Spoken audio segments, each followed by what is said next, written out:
Hola, soy Sofía.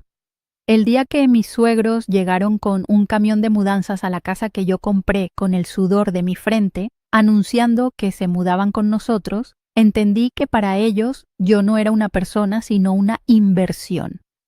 Mi sueño se convirtió en una humillación pública en mi propio jardín.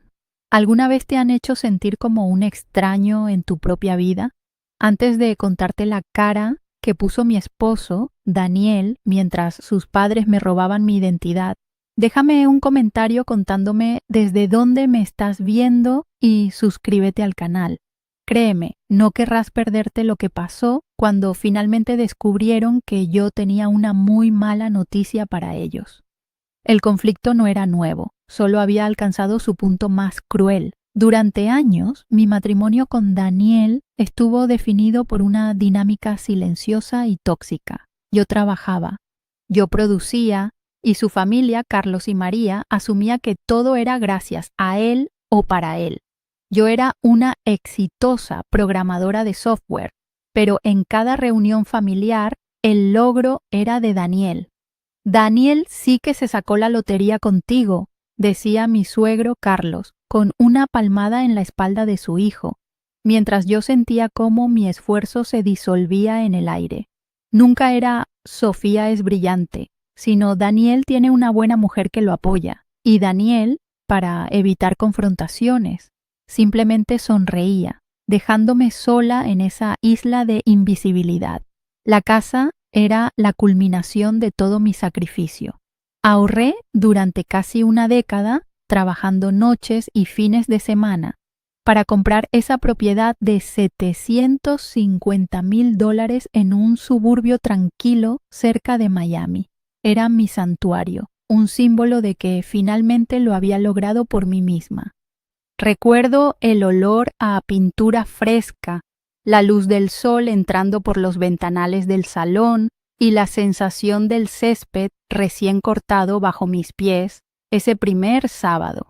Por primera vez sentía que tenía un lugar en el mundo que era innegablemente mío, un espacio donde mi nombre en la escritura significaba que yo, y solo yo, ponía las reglas. Era una paz que había anhelado toda mi vida, una que duró exactamente 24 horas. La relación con mis suegros siempre fue una prueba de resistencia. María, mi suegra, tenía una forma pasivo-agresiva de recordarme mi lugar. Hacía comentarios sobre cómo debería decorar la casa de Daniel o planeaba en voz alta cómo usarían el patio trasero para las fiestas de cumpleaños de toda la familia, sin siquiera mirarme. En sus mentes, yo era la administradora temporal de la fortuna de su hijo. Recuerdo una cena, poco después de que cerrara el trato de la casa, donde Carlos sacó una libreta y empezó a dibujar un plano de cómo iban a remodelar el sótano para convertirlo en un apartamento para Isabela, la hermana menor de Daniel. Nadie me preguntó mi opinión. Yo solo era la proveedora silenciosa de sus sueños. Ese sábado por la mañana, la paz se rompió con el sonido de un motor pesado. Un enorme camión de mudanzas giró en la entrada de mi casa, sus llantas aplastando el césped que tanto me había costado cuidar. La sombra del vehículo cubrió la fachada como un mal presagio. Del asiento del copiloto bajaron Carlos y María, con sonrisas que iban de oreja a oreja, una alegría posesiva que me heló la sangre. No traían un regalo de bienvenida ni una planta para el jardín, traían cajas, muebles y la certeza de que ese lugar les pertenecía. Detrás de ellos, mi esposo Daniel salió del auto familiar con una expresión que era una mezcla de culpa y resignación. ¡Sorpresa!, gritó María, abriendo los brazos como si estuviera reclamando un reino. Decidimos que no tenía sentido que estuviéramos pagando un alquiler en la ciudad cuando nuestro hijo tiene esta casa tan grande. Carlos asintió, con la autoridad de un patriarca que no espera ser cuestionado. Así que aquí estamos. Vamos a vivir todos juntos. El apartamento se lo dejaremos a tu hermana, Isabela, para que empiece su vida. Las palabras cayeron sobre mí como piedras. No fue una pregunta, ni una sugerencia, fue una declaración, un decreto. Estaban invadiendo mi espacio, mi vida, y lo anunciaban como si me estuvieran haciendo un favor. En ese instante, el mundo pareció moverse en cámara lenta. Busqué la mirada de Daniel, esperando, rezando por una pizca de defensa, una palabra que pusiera un alto a esa locura. Pero no encontré nada. Solo vi a mi esposo, el hombre con el que había compartido mis sueños, encogerse de hombros y sonreír débilmente. Una sonrisa de disculpa que era peor que cualquier grito. Su silencio era un grito ensordecedor que confirmaba mi peor miedo. Él lo sabía. Quizás no lo planeó, pero lo permitió. Dejó que sus padres me pisotearan, que borraran mi nombre de mi propio logro. Y no hizo absolutamente nada. La traición no fue el camión de mudanzas, fue su cobardía. En mi mente, como un flash, apareció la imagen de la oficina del abogado, meses atrás. Recordé la tensión en la mandíbula de Daniel cuando le presenté el acuerdo prenupcial. ¿Es que no confías en mí, Sofía?, me preguntó con un tono de ofendido. Le expliqué con calma que no se trataba de confianza, sino de protección, de claridad. Él lo firmó a regañadientes, restándole importancia. También recordé mi insistencia, casi obsesiva, en que la escritura de la casa estuviera únicamente a mi nombre. El agente inmobiliario me miró extrañado, pero yo fui inflexible. En ese momento, en el jardín, mientras mi familia política descargaba sus vidas en mi acera, entendí que esas decisiones no habían sido por prudencia, habían sido una profecía. El shock inicial que me había paralizado comenzó a disiparse, reemplazado por una calma glacial, casi antinatural. Años de pequeñas humillaciones, de sonrisas forzadas y de tragarme mi frustración se cristalizaron en ese único momento. Ya no sentía rabia ni tristeza, sentía claridad. Mientras ellos discutían animadamente sobre qué habitación tendría la mejor vista, yo di media vuelta y caminé de regreso hacia la puerta de mi casa. No dije una palabra. Mi silencio pareció desconcertarlos más que cualquier grito. Entré y me dirigí a mi oficina, donde mi maletín de cuero esperaba sobre el escritorio. Dentro, en una carpeta perfectamente ordenada, estaba mi verdadera defensa. La farsa había terminado. Mi pulso era una línea recta, un metrónomo de calma en medio del caos que se desarrollaba en mi jardín. Desde la ventana de mi oficina, los veía dirigir a los hombres de la mudanza, señalando con gestos amplios dónde debían colocar cada caja, cada mueble viejo que traían de su vida anterior. Las voces de Carlos y María resonaban con una autoridad que no les correspondía. Sus risas rebotaban en las paredes de mi casa como si siempre hubieran vivido allí.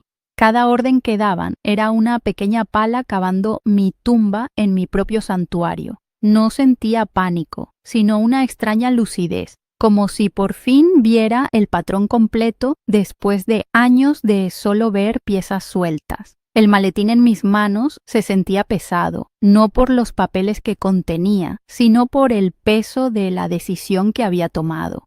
La puerta de la oficina se abrió sin un toque previo y Daniel entró, cerrándola suavemente detrás de él. Su rostro era una máscara de preocupación, pero sus ojos no me buscaban a mí, sino que escaneaban mi reacción, calculando el daño. Sofía, mi amor, comenzó, usando ese tono suave que siempre empleaba para desactivar una bomba. Sé que esto es inesperado, pero son mis padres. No tienen a dónde ir. Solo será por un tiempo, hasta que se estabilicen. Cada palabra era una excusa envuelta en una mentira. Sabía, y él sabía que yo sabía, que un tiempo significaba para siempre. Suplicaba mi comprensión, no para protegerme a mí, sino para protegerse a sí mismo de la confrontación que tanto temía. Su cobardía era tan palpable que casi podía olerla en el aire. Mientras él hablaba, mi mente se desconectó de sus palabras y viajó a una noche de hacía 3 años, en nuestro pequeño apartamento alquilado. Estábamos sentados en el suelo, rodeados de extractos bancarios y proyecciones financieras. Le estaba mostrando mi plan de ahorro para la casa. Recuerdo que tomó mi mano y me dijo: «Eres increíble, Sofía. Todo esto es tuyo, y te juro que siempre protegeré lo que construyas, lo que es tuyo». La ironía era tan amarga que casi me hizo sonreír. El hombre que me prometió ser mi guardián era ahora el portero que les abría la puerta a los invasores. Lo miré fijamente sin decir nada, dejando que mi silencio respondiera por mí, y vi cómo la incomodidad crecía en su rostro. Entendió que sus viejos trucos ya no funcionaban. Justo en ese momento, la puerta se abrió de nuevo, esta vez con más fuerza. Era María. Entró sin pedir permiso, con la mirada de un inspector de propiedades. Sus ojos recorrieron mi escritorio de roble, mis 2 monitores de alta gama, la silla ergonómica en la que pasaba incontables horas trabajando. Murmuró, más para sí misma que para nosotros. Este cuarto tiene buena luz. Sería una oficina perfecta para Carlos. Él necesita un lugar tranquilo para leer el periódico y manejar sus asuntos. Luego se giró hacia mí con una sonrisa condescendiente. «Tú puedes trabajar en la barra de la cocina, ¿verdad, cariño? Así no te sientes tan sola». La audacia de su comentario me dejó sin aliento. No solo querían mi casa, querían borrar mi existencia profesional dentro de ella. Una fuerza que no sabía que poseía subió desde lo más profundo de mi ser. Ignoré por completo la presencia de María, como si fuera un mueble más en la habitación. Mis ojos se clavaron en Daniel. Mi voz, cuando finalmente salió, era apenas un susurro, pero cortó el aire como un cuchillo. «Daniel», dije lentamente, «necesito que reúnas a tus padres en la sala. Ahora». No fue una petición, fue una orden. El cambio en mi tono lo sorprendió. Dejó de ser la esposa comprensiva y se convirtió en alguien que él no reconocía. María me miró, ofendida, abriendo la boca para protestar, pero la cerró al ver la expresión en mi rostro. Por primera vez en todos estos años no vieron a la dócil Sofía, vieron a la dueña de la casa. Caminé hacia la sala de estar, sintiendo sus miradas en mi espalda. Los hombres de la mudanza seguían entrando y saliendo, dejando un rastro de desorden y cajas con etiquetas escritas a mano. Cosas de Carlos, recuerdos de María. Mi sala, que había sido un espacio de paz y minimalismo, ahora parecía un depósito de segunda mano. Carlos estaba de pie junto a la chimenea, discutiendo con uno de los trabajadores sobre dónde colgar un enorme y anticuado retrato de él y María en su juventud. Actuaba con la naturalidad de un rey inspeccionando su castillo. La humillación ya no era solo emocional, era visual, una invasión física que contaminaba cada rincón de mi logro. Cada objeto que traían era una afirmación de su derecho inexistente. Llegué al centro de la sala y coloqué mi maletín sobre la mesa de centro de cristal que había elegido con tanto esmero. El sonido del cuero contra el vidrio fue sutil, pero lo suficientemente fuerte como para que todos se detuvieran a mirarme. Abrí el maletín y saqué una elegante carpeta de cuero negro. Dentro estaban los 2 documentos que habían sido mi póliza de seguro silenciosa durante años. Al sostenerla, volví a sentir la fría atmósfera de la oficina del abogado, la pluma en la mano de Daniel mientras firmaba el acuerdo prenupcial con una sonrisa forzada, restándole importancia. ¿Realmente crees que esto es necesario, Sofía? Su voz resonó en mi memoria. Sí, Daniel. Era absolutamente necesario. Carlos, tratando de disipar la creciente tensión con su habitual arrogancia, soltó una carcajada. Vaya, vaya, ¿qué tenemos aquí? ¿La jefa nos va a leer las reglas de la casa? Se giró hacia María, buscando su complicidad. Asegúrate de anotar, querida. Parece que hay un nuevo sheriff en el pueblo. Su intento de broma era patético, una forma de reafirmar su control a través del ridículo. Pero nadie más se rió. Daniel miraba fijamente una mancha en la alfombra, como si fuera lo más interesante del mundo. María sonreía nerviosamente, sintiendo que algo estaba fundamentalmente mal. El silencio que siguió a su chiste fue denso y pesado, cargado de todo lo que no se había dicho durante años. Dejé que el silencio se asentara por un momento más antes de hablar. Miré a Carlos directamente a los ojos, luego a María y finalmente a mi esposo. Esto no es para darles la bienvenida, dije, y mi voz sonó extrañamente calmada, desprovista de la furia que hervía bajo la superficie. Esa calma pareció asustarlos más que cualquier grito. Esto es para aclarar un malentendido fundamental. Usé la palabra malentendido a propósito. No era una acusación, sino una corrección, la declaración de un hecho que ellos habían ignorado por completo. Estaba cambiando el marco de la conversación, moviéndolos de su posición de poder a una de incertidumbre. Ya no eran los benefactores generosos que se mudaban con su hijo, eran personas que habían cometido un grave error de cálculo. Con un movimiento deliberado abrí la carpeta. El primer documento que saqué fue la escritura de la casa. El papel era grueso, oficial. El sello en relieve brillaba bajo la luz del sol que entraba por el ventanal. No se lo mostré a nadie todavía. Lo sostuve en mis manos, sintiendo su peso físico y simbólico. Esta hoja de papel representaba miles de horas de codificación, fines de semana sacrificados, cenas solitarias frente a una pantalla y una disciplina de hierro que me había costado relaciones y descanso. Era la materialización de mi sudor, mi inteligencia y mi voluntad. Y ellos, con su camión de mudanzas y su sonriente presunción, habían intentado convertirlo en nada más que un anexo de la vida de su hijo. Finalmente, levanté la vista y la fijé en Daniel. Él era el puente entre mi mundo y el de ellos, y ese puente estaba a punto de quemarse. ¿Recuerdas, Daniel, cuando firmamos los papeles de esta casa? Le pregunté, mi voz suave pero incisiva. Tuvimos una conversación muy específica sobre la titularidad, sobre lo que este lugar significaba para mí y por qué era tan importante que estuviera solo a mi nombre. Lo puse en el centro del escenario, frente a sus padres, obligándolo a confrontar la verdad que había estado evitando convenientemente.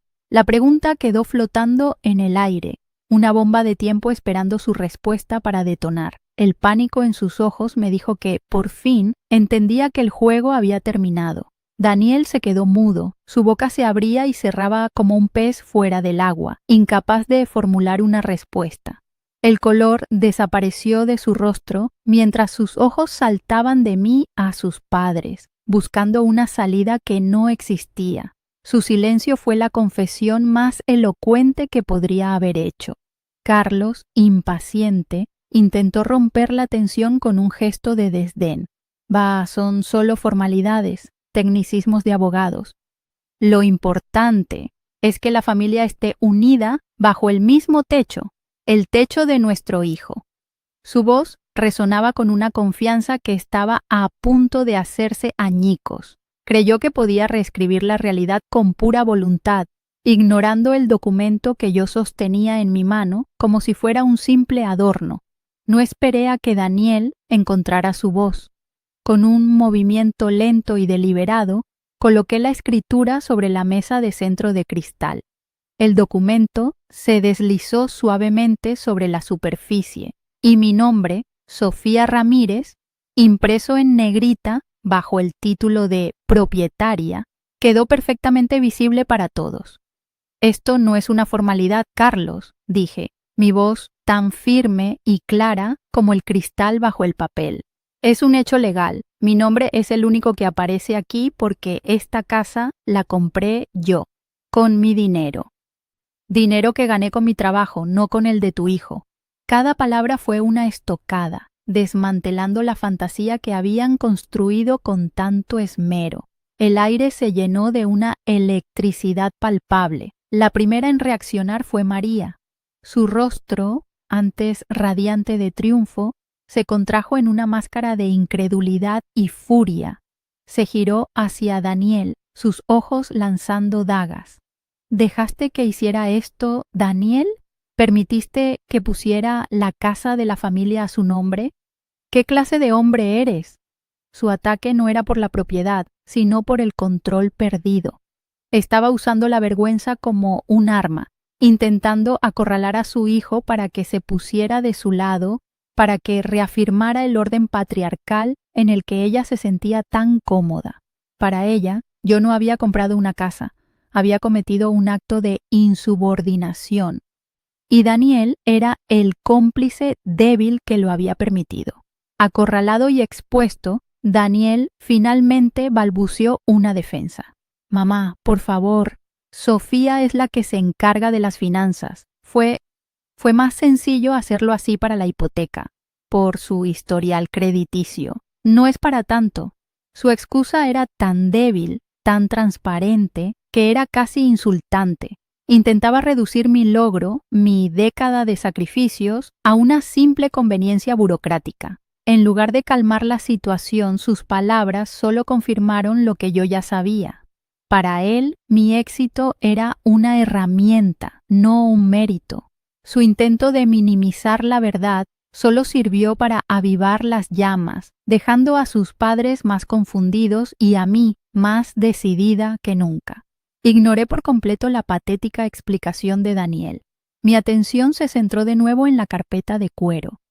Saqué el segundo documento, sosteniéndolo en el aire por un instante, y hablando de finanzas, comencé, dejando que la frase quedara suspendida en el aire, cargada de implicaciones. Mis ojos se posaron en Carlos, que me miraba con una mezcla de desprecio y curiosidad.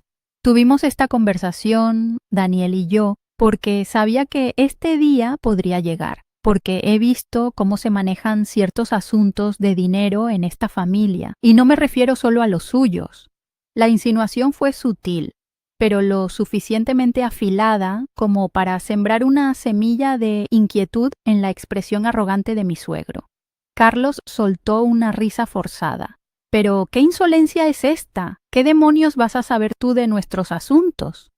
Justo en ese momento, como si estuviera guionizado por el destino, mi teléfono, que había dejado sobre la mesa, vibró con una notificación. La pantalla se iluminó, mostrando un correo electrónico recién llegado. El remitente era una firma que Daniel no reconocería, pero el asunto era inequívoco y estaba en mayúsculas. Informe final, deudas y activos de Carlos Mendoza. Daniel, que estaba más cerca de la mesa, lo vio. Su rostro pasó de la incomodidad a un pánico absoluto en una fracción de segundo. El aire se le escapó de los pulmones. Se dio cuenta de que yo no solo estaba defendiendo mi casa, estaba a punto de detonar una bomba. El cambio en Daniel fue dramático. Dio un paso atrás instintivamente, como si la mesa de centro estuviera en llamas. Sus ojos, desorbitados, se clavaron en los míos, llenos de una nueva clase de miedo. Ya no era el miedo a una discusión de pareja. Era el terror de alguien que sabe que todos sus secretos están a punto de ser expuestos. María y Carlos, ajenos al mensaje en la pantalla, notaron la reacción de su hijo. «¿Qué te pasa, Daniel? ¿Por qué pones esa cara?», preguntó María, su voz teñida de una repentina alarma. La dinámica de poder en la habitación se había invertido por completo. Daniel ya no era el mediador pasivo, era un cómplice atrapado en una red mucho más grande que una simple disputa doméstica. Con una calma que contrastaba violentamente con el pánico de Daniel, Recogí mi teléfono y lo guardé en mi bolso sin decir una palabra sobre el correo. No necesitaba hacerlo. El terror de mi esposo era más elocuente que cualquier acusación. Luego, con todos los ojos fijos en mí, desplegué el segundo documento. Era el acuerdo prenupcial.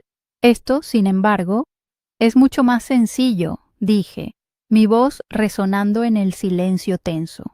Es un contrato que Daniel y yo firmamos voluntariamente antes de casarnos. Un documento legal que estipula, entre otras cosas, que todos los bienes, propiedades e ingresos adquiridos por mí antes o durante el matrimonio son y seguirán siendo exclusivamente míos. Carlos, rojo de ira, dio un paso adelante, su fachada de patriarca bonachón desmoronándose para revelar al tirano que siempre había sido. Eso es basura. Ningún papelucho va a impedir que vivamos en la casa de nuestro hijo. Eres su esposa. Por Dios. Tu deber es compartirlo todo. Así funcionan las familias. Su voz era un trueno, un último y desesperado intento de imponer su voluntad a través de la intimidación y la tradición. Estaba tratando de avergonzarme, de pintarme como la egoísta que destruía la sagrada institución de la familia, cuando en realidad eran ellos quienes la habían podrido desde dentro con su codicia y su falta de respeto. Lo miré directamente a los ojos, sin retroceder un centímetro. Mi calma era mi escudo y mi espada. Te equivocas en dos cosas, Carlos, respondí, y mi voz, aunque baja, silenció su arrebato. Primero, esta no es la casa de tu hijo, es mi casa. Hice una pausa, dejando que el peso de esa verdad irrevocable se asentara en la habitación. Luego, giré mi cabeza lentamente para mirar a Daniel, cuyo rostro era un lienzo de puro terror, sabiendo lo que estaba por venir. Y segundo, concluí, mi voz adquiriendo un filo de acero, esto ya no es una familia, es un acuerdo de negocios que, a partir de hoy, queda oficialmente disuelto. El silencio que siguió a mis palabras fue más pesado que cualquier grito. Fue un vacío denso, cargado de incredulidad y de la súbita comprensión de que las reglas del juego habían cambiado para siempre. Las expresiones en sus rostros eran un estudio de la derrota. La furia de Carlos se había disuelto en una confusión boquiabierta. Su mandíbula se movía sin emitir sonido, como si buscara las palabras de autoridad que siempre le habían funcionado y ahora lo habían abandonado. María, por su parte, había pasado del shock a la preparación de su siguiente acto, el del martirio. Sus ojos empezaron a brillar con lágrimas calculadas, las de una madre traicionada, y Daniel era una estatua de sal, pálido, inmóvil, mirando el espacio vacío entre nosotros como si viera el abismo que acababa de abrirse, un abismo del que él mismo me había empujado. La farsa había caído, y lo que quedaba era la cruda y fea verdad. Fue María quien rompió el hechizo, su voz un tembloroso lamento diseñado para la máxima culpabilidad. Se aferró al brazo de Daniel como si estuviera a punto de desmayarse. Daniel, hijo, haz algo, suplicó, mirando a su hijo con una desesperación teatral. ¿Vas a dejar que nos trate así? ¿Que nos eche a la calle como si fuéramos perros? Somos tu familia, tu sangre. Nos lo debes. Su actuación era magistral, pintándome a mí como la villana despiadada y a ellos como las víctimas inocentes. No mencionó la casa, ni el dinero, ni la invasión. Apeló a la única debilidad que sabía que Daniel no podía resistir, su paralizante sentido del deber filial. Estaba jugando su última carta, intentando usar el amor de su hijo como un escudo humano para protegerse de las consecuencias de su propia codicia. Acorralado por el llanto de su madre y mi silencio de granito, Daniel finalmente se movió. Dio un paso vacilante hacia mí con las manos extendidas en un gesto de súplica. «Sofía, por favor», susurró, su voz rota, «no hagas esto. Podemos hablarlo. Somos tú y yo. Recuerda todo lo que hemos construido juntos. No dejes que un malentendido destruya nuestro matrimonio. Intentó tocar mi brazo, un gesto familiar que en el pasado habría suavizado mis defensas, pero esta vez retrocedí instintivamente. No fue un movimiento brusco ni dramático, sino un simple paso hacia atrás que creó una barrera infranqueable entre nosotros. Su toque, que una vez fue mi refugio, ahora se sentía como una profanación. Entendió en ese instante que no había vuelta atrás. La mujer que amaba o que creía amar ya no existía. Ignorando por completo su patético intento de reconciliación, le di la espalda y comencé a caminar con una calma deliberada hacia la gran escalera que llevaba al segundo piso. Cada paso sobre el mármol frío resonaba en el silencio tenso de la sala. Mi movimiento no era una retirada, sino el comienzo de una ejecución. Era el acto de alguien que sabe exactamente lo que va a hacer a continuación. Carlos, viendo mi aparente retirada, recuperó un ápice de su antigua arrogancia. «Eso es, huye», ladró a mi espalda. «No puedes enfrentarte a la verdad. Esta conversación no ha terminado». Su voz era la de un matón de patio de colegio que no puede entender por qué sus tácticas de intimidación han dejado de funcionar. Se aferraba a la ilusión de control, ciego a la realidad de que ya no tenía ningún poder en esa casa, en mi casa. Me detuve en el segundo escalón sin girarme por completo, solo lo suficiente para que mi voz llegara clara y nítida hasta ellos. La conversación terminó el día que decidieron que mi esfuerzo era su fondo de pensiones. «Carlos, ustedes simplemente nunca se molestaron en escuchar». Mi voz era baja, pero cortaba el aire. Luego dirigí mi mirada por encima del hombro directamente a los ojos de mi esposo.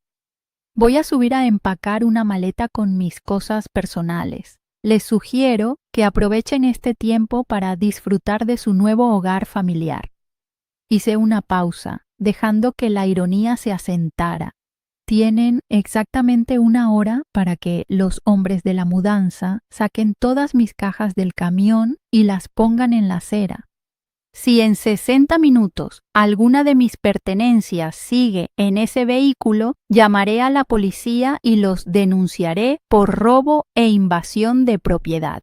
El efecto de mi ultimátum fue inmediato y caótico. La falsa compostura de María se hizo añicos y su llanto se convirtió en un chillido agudo de pánico. Carlos empezó a gritar una sarta de insultos y amenazas vacías sobre abogados y derechos familiares, su rostro enrojecido por una furia impotente. En medio de la histeria de sus padres, Daniel permanecía congelado, su rostro una máscara de terror absoluto, completamente paralizado entre la espada y la pared. Los 2 hombres de la mudanza, que habían sido testigos silenciosos de todo el drama, se miraron con una incomodidad evidente, deteniendo su trabajo y esperando instrucciones que ya no sabían de quién provenían. La perfecta estampa familiar se había desintegrado en una escena de caos y desesperación, todo bajo el techo que ellos habían intentado reclamar. Sin una segunda mirada, continué subiendo las escaleras, sintiendo el peso de sus miradas furiosas y desesperadas en mi espalda. Entré en nuestra habitación, o lo que solía ser nuestra habitación. Ahora estaba contaminada con cajas etiquetadas como ropa de invierno, Carlos, y fotos familiares, María, apiladas contra la pared donde debería estar mi tocador. La invasión había llegado hasta el espacio más íntimo.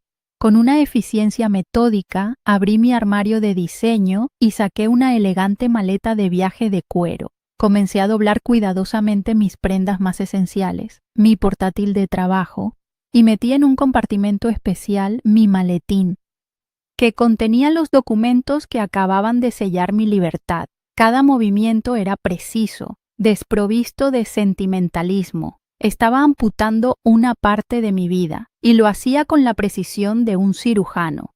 Mientras doblaba una blusa de seda, mi mirada se posó en el balcón. Un recuerdo fugaz me asaltó. La primera noche que pasamos aquí, Daniel y yo, sentados en ese mismo balcón con una copa de vino. Él había pasado su brazo por mis hombros y me había susurrado al oído: «Este es nuestro santuario, Sofía. Aquí nadie podrá hacernos daño jamás». La ironía era tan cruel que casi me hizo reír. Esa memoria ya no me producía nostalgia ni tristeza, sino una fría y dura claridad. Confirmaba que mi decisión no era una reacción impulsiva, sino la conclusión lógica a una larga historia de promesas rotas y lealtades traicionadas. El hombre que prometió protegerme había sido el que abrió las puertas de la fortaleza a los invasores. El sonido de una conmoción en la planta baja me sacó de mis pensamientos. Escuché la voz de Carlos, ahora despojada de su arrogancia y llena de una urgencia frenética, gritando órdenes a los hombres de la mudanza. «¡Rápido! ¡Bajen esas cajas! ¡Las que dicen SR! ¡Todas! ¡Pónganlas en la entrada! ¡Ahora!». El pánico en su tono era la prueba de que mi amenaza había sido recibida con la seriedad que merecía. Sabía que no estaba bromeando. El sonido de cajas arrastradas y muebles movidos a toda prisa llenó la casa. Curiosamente, en medio de todo el alboroto, no escuché la voz de Daniel. Su silencio era la confirmación final de su rendición. Había elegido a su familia y ahora estaba pagando el precio de esa elección. Cerré la cremallera de mi maleta con un sonido definitivo. La levanté, sintiendo su peso ligero, la prueba física de lo poco que necesitaba de esa vida para seguir adelante. Caminé con la cabeza en alto hacia las escaleras. Al bajar, la escena en la sala era de un desorden controlado. Mis cajas personales estaban apiladas de forma desordenada cerca de la puerta principal, un testimonio de su pánico. Carlos y María estaban de pie en medio de sus propios muebles, que ahora parecían viejos y fuera de lugar en el espacio, moderno y luminoso. Parecían náufragos en una isla que creían suya. Daniel estaba junto a la puerta, esperándome. Su rostro era un poema de arrepentimiento y desesperación. Sostuve en mi mano las llaves de mi auto, el metal frío contra mi piel. Pasé a su lado sin mirarlo, sin decir una palabra, y abrí la puerta hacia mi nueva vida. Al cruzar el umbral, el sol de la tarde me golpeó en la cara, un calor bienvenido que se sentía como una absolución. El aire olía a hierba recién cortada y a libertad. Detrás de mí escuché a Daniel dar un paso, su voz un susurro desesperado que apenas llegó a mis oídos. «Sofía, espera, no puedes simplemente irte así». Su voz carecía de convicción. Era el lamento de un hombre que sabe que ya ha perdido, pero que por puro instinto intenta detener lo inevitable. No era una petición de amor, sino un ruego por su propia supervivencia. Sabía que sin mí, el castillo de naipes que era su vida, sostenido por mi esfuerzo y mi dinero, se derrumbaría estrepitosamente. No me detuve, pero mis dedos se apretaron con más fuerza alrededor de las llaves frías de mi auto, mi ancla a la realidad. Me giré lentamente en el porche, no para reconsiderar, sino para grabar sus rostros en mi memoria por última vez. Eran un cuadro patético. Carlos, con la cara congestionada de una furia impotente. María, con los ojos hinchados de lágrimas de cocodrilo. Y Daniel, con la expresión vacía de un niño perdido. Los miré a los tres, a los arquitectos de mi humillación, que ahora parecían tan pequeños y desvalidos en el pórtico de una casa que nunca entenderían. Antes de irme, dije, mi voz resonando con una calma que los desarmó: hay una última cosa que necesito que entiendan. Una muy mala noticia que creo que se han estado perdiendo en todo este drama. La frase «mala noticia» colgó en el aire, cargada de una promesa ominosa, y vi cómo el miedo reemplazaba a la ira en sus ojos. Con una deliberación casi teatral, di media vuelta y volví a entrar, caminando directamente hacia la mesa de centro. Mis pasos resonaban en el suelo de madera, el único sonido en una sala llena de tensión. Ignoré sus miradas confundidas y recogí los 2 documentos que había dejado allí, la escritura y el acuerdo prenupcial. Los sostuve en alto, no como armas, sino como hechos irrefutables. Hemos establecido, sin lugar a dudas, que esta casa es mía, comencé, mirando a Carlos y María. Cada ladrillo, cada ventana, cada metro cuadrado de este jardín fue pagado con mi trabajo. No hay debate posible sobre esto. Legalmente, esta es mi propiedad. Repetir la verdad era como clavar el primer clavo en su ataúd, asegurándome de que no hubiera escapatoria a la realidad. Luego, mi atención se centró exclusivamente en Daniel. Di un paso hacia él, sosteniendo el acuerdo prenupcial. ¿Recuerdas este día, Daniel, en la oficina del abogado? Me preguntaste si no confiaba en ti. Le recordé sus propias palabras, devolviéndoselas como un veneno. Te dije que no se trataba de confianza, sino de claridad. Este documento que firmaste establece claramente que todos mis ingresos, mis bienes y mis activos, incluyendo esta casa de $750,000, son exclusivamente míos. No tienes ningún derecho legal sobre ellos, ni un centavo. Su rostro se descompuso, la memoria de su arrogancia casual de aquel día, ahora convertida en la cruda realidad de su presente. El documento que había despreciado era ahora el muro que lo separaba de todo lo que daba por sentado. Carlos, incapaz de soportar la humillación de su hijo, dio un paso adelante, con el dedo índice apuntándome. Eres una víbora, manipuladora. Planeaste todo esto desde el principio, casarte con nuestro hijo para luego dejarlo en la calle. Su acusación era tan ridícula que casi sonreí. Proyectaba en mí su propia mentalidad transaccional, incapaz de concebir que alguien pudiera actuar por principios y no por pura codicia.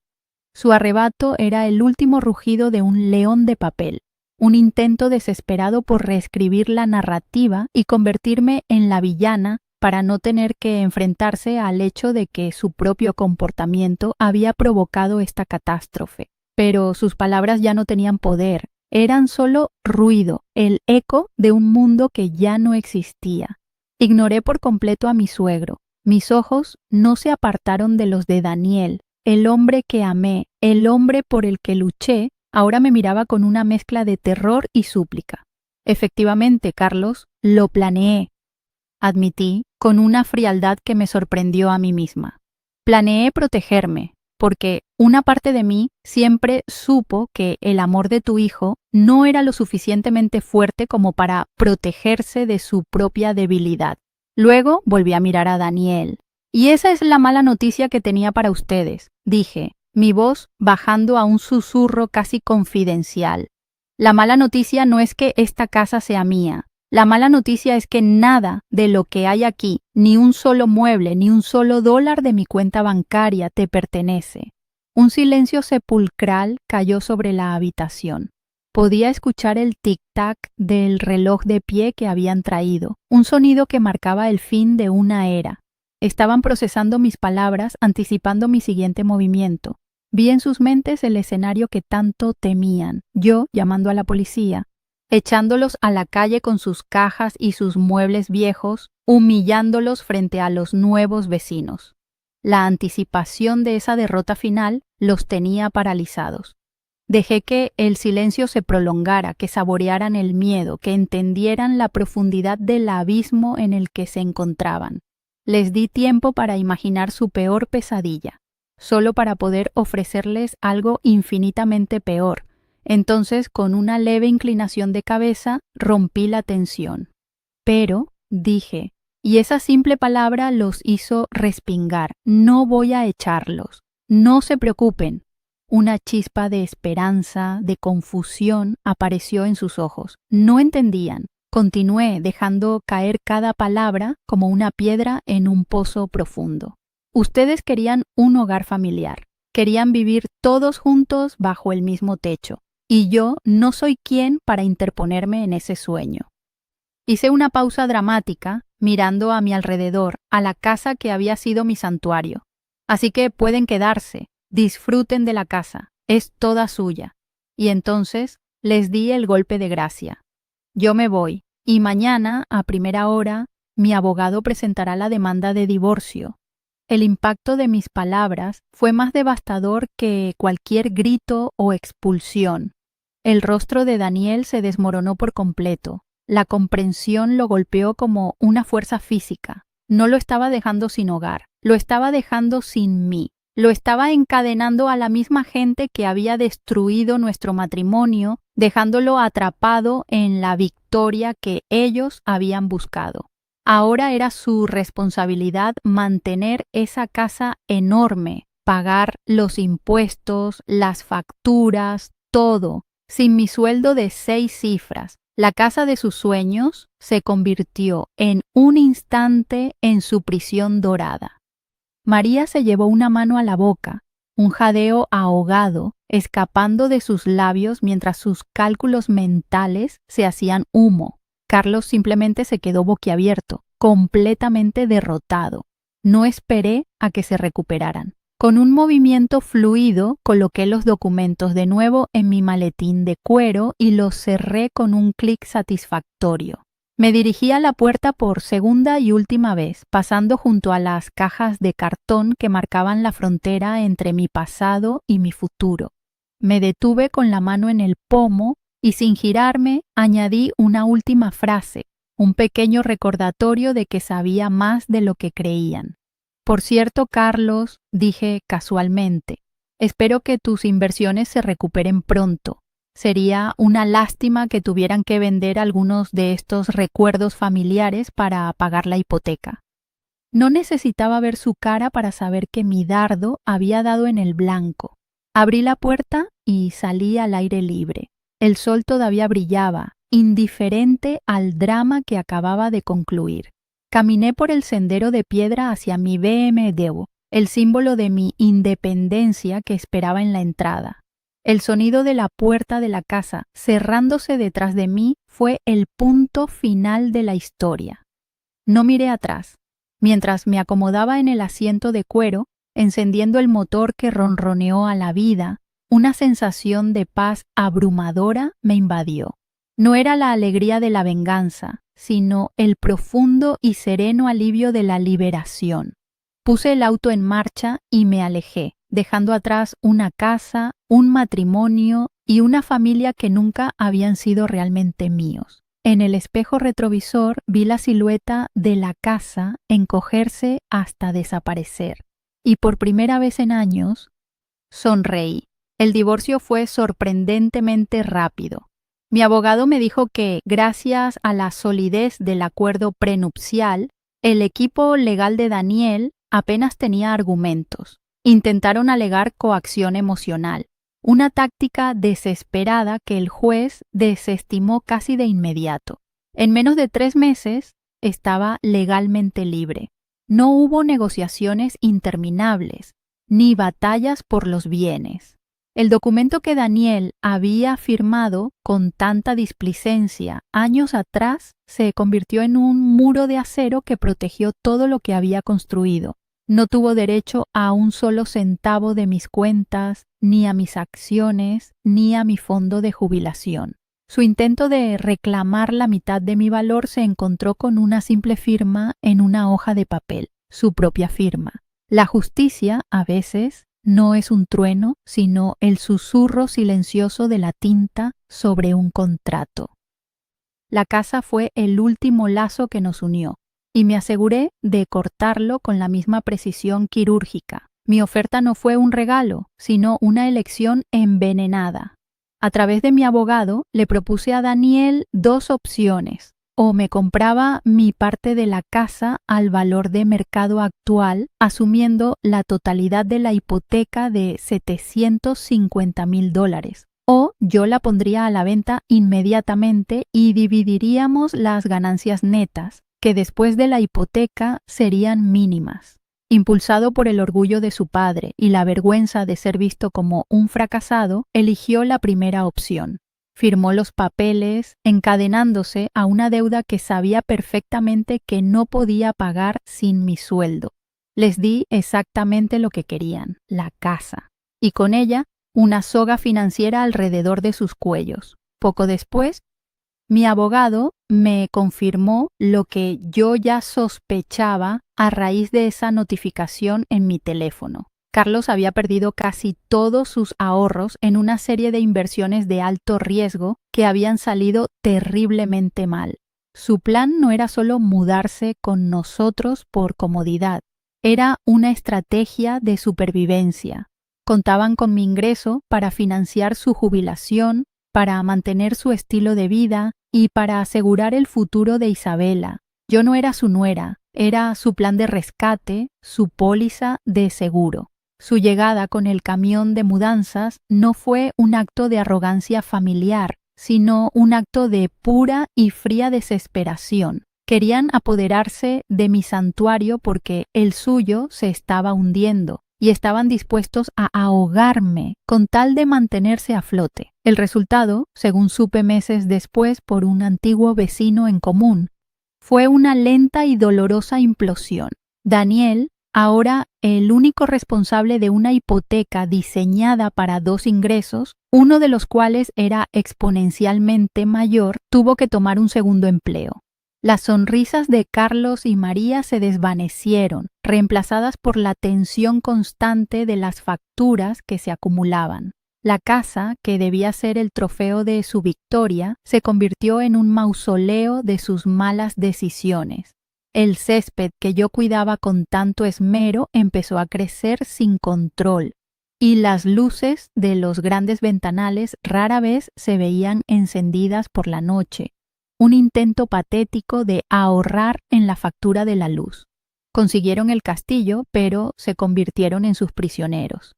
Daniel intentó comunicarse conmigo un par de veces. Primero, fueron mensajes de texto llenos de ira, culpándome de haber destruido a la familia. Luego, a medida que la presión financiera se volvía insoportable, su tono cambió a uno de súplica, pidiéndome ayuda por los viejos tiempos. Nunca respondí.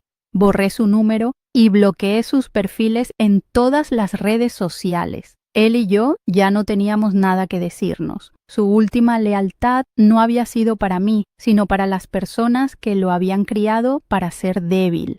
Dejó que me pisotearan para evitar su desaprobación y ahora estaba pagando el precio de esa cobardía, atrapado en una casa llena de gente que lo amaba, pero que no lo respetaba lo suficiente como para dejarlo ser un hombre.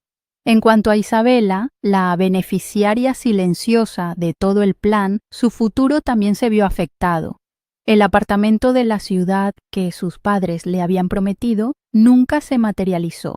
Incapaces de mantener 2 propiedades.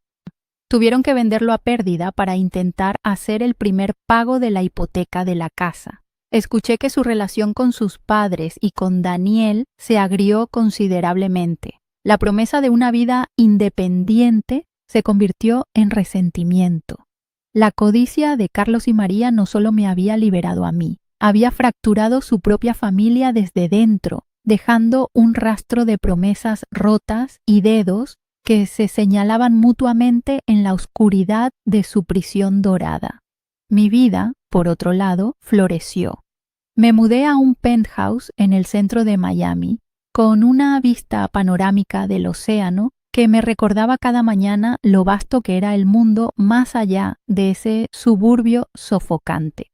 En el trabajo, canalicé toda mi energía y fundé mi propia empresa de ciberseguridad. El éxito fue casi inmediato. Ya no tenía que justificar mis logros ni ver cómo se los atribuían a otro. Cada contrato firmado, cada proyecto completado, llevaba mi nombre y solo el mío. Establecí límites de acero en todas mis relaciones, tanto personales como profesionales.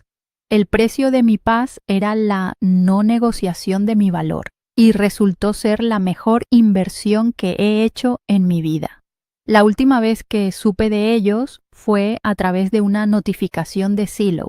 La casa estaba en el mercado. El precio de venta era considerablemente más bajo de lo que yo había pagado. Una señal clara de una venta forzosa o un embargo inminente. No sentí alegría ni satisfacción. No sentí nada.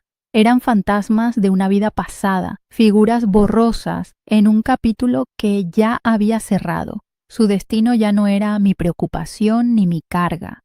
Habían escrito su propio final. Un final predecible para aquellos que creen que pueden construir su felicidad sobre la anulación de otra persona. Al final no les quité nada. Simplemente se quedaron con lo que eran. Hoy, mientras el sol se pone y tiñe de naranja y púrpura el horizonte de la ciudad, a menudo me siento en mi balcón, no con una copa de vino, sino con una taza de té. La paz que siento aquí es diferente a la que busqué en esa casa. No es la paz de la propiedad, sino la paz del propósito. Es la tranquilidad que proviene de saber quién eres y de no permitir que nadie, absolutamente nadie, reescriba tu historia. El camión de mudanzas de aquel día no trajo el final de mi sueño, trajo el comienzo de mi verdadera vida. Y por eso, en un extraño giro del destino, casi podría estarles agradecida. Casi. Lo que viví me enseñó la lección más dura y, a la vez, la más liberadora de todas. Tu valor no es negociable. Durante años permití que otros le pusieran precio a mi esfuerzo, a mis sueños y a mi identidad. Y acepté en silencio el descuento que me ofrecían porque creía que el amor y la familia exigían ese sacrificio. Pero el verdadero amor no te pide que te encojas para que otros se sientan grandes. La verdadera familia no construye su hogar sobre las ruinas de tu autoestima. Mi historia no es solo sobre una casa o una traición, es sobre el momento en que una mujer, invisible para todos, finalmente decidió verse a sí misma. Es sobre el poder que descubres cuando te das cuenta de que tu nombre en la escritura no significa nada si dejas que otros escriban la historia de tu vida. El título de mi historia habla de dar una mala noticia. Pero con el tiempo entendí que la verdadera mala noticia no era para mí. La mala noticia fue para ellos. No fue que la casa era mía o que el acuerdo prenupcial me protegía. La verdadera mala noticia que recibieron ese día fue que la Sofía que ellos conocían, la proveedora silenciosa, la que sonreía y asentía para mantener la paz, había muerto en ese jardín. La mala noticia fue que yo había dejado de ser su inversión y me había convertido en mi propia prioridad. Lo que para ellos fue el final de su plan, para mí fue el principio de mi vida. A veces la mejor noticia para tu futuro viene envuelta en el papel de una despedida dolorosa, una que finalmente te obliga a elegirte a ti. He aprendido que la palabra familia puede ser un refugio o una jaula. Nos enseñan que la sangre nos une, que el deber está por encima de todo. Pero nadie nos advierte que a veces las personas que deberían ser nuestro puerto seguro son la tormenta misma. Una familia de verdad te impulsa, celebra tus victorias como si fueran suyas y te defiende cuando no estás presente. No te ve como una fuente de recursos, ni mide tu valor por lo que puedes proporcionar. La lealtad no es quedarse al lado de quien te anula, sino ser leal a los principios de respeto y reciprocidad. Tuve que destruir la idea de familia que tenía para poder, algún día, construir una de verdad, basada en el respeto mutuo y no en la obligación tóxica. Mucha gente me ha preguntado si firmar ese acuerdo prenupcial significaba que nunca amé de verdad a Daniel. La respuesta es todo lo contrario. Lo firmé porque me amaba a mí misma lo suficiente como para saber que merecía protección. Prepararse para lo peor no es un acto de pesimismo, es un acto de profundo amor propio. Es reconocer que, sin importar cuánto ames a alguien, nunca debes entregar las llaves de tu independencia. Proteger tus bienes, tu carrera y tu paz mental no te convierte en una persona desconfiada, te convierte en una persona sabia. Espero que mi experiencia te sirva de recordatorio. Construye tus murallas no para mantener a la gente fuera, sino para asegurarte de que quien entre lo haga por la puerta del respeto y no por una brecha en tu autoestima. La fuerza que descubrí ese día no vino de un grito, sino de la calma. Por años pensé que ser fuerte era aguantar, soportar las humillaciones con una sonrisa, tragarme las palabras para no causar problemas. Estaba equivocada. La verdadera fuerza es la capacidad de trazar una línea en la arena y decir hasta aquí. Es el coraje de elegir tu bienestar por encima de la comodidad de otros, incluso si eso significa quedarte sola por un tiempo. La confrontación más poderosa no es la que se gana con la voz más alta, sino con la decisión más firme. Mi silencio en esa sala fue más ensordecedor que cualquier insulto que ellos pudieran lanzarme, porque era el sonido de mis cadenas rompiéndose. Si estás en una situación donde te sientes invisible, donde tu voz se pierde en el ruido de las expectativas de otros, quiero que sepas algo. El final de una historia que te hace daño no es una tragedia, es una oportunidad. Dejar ir lo que creías que era tu vida puede ser aterrador, pero aferrarte a algo que te está ahogando es una sentencia segura. La paz que encontré al otro lado de esa puerta fue algo que nunca imaginé posible mientras estaba dentro.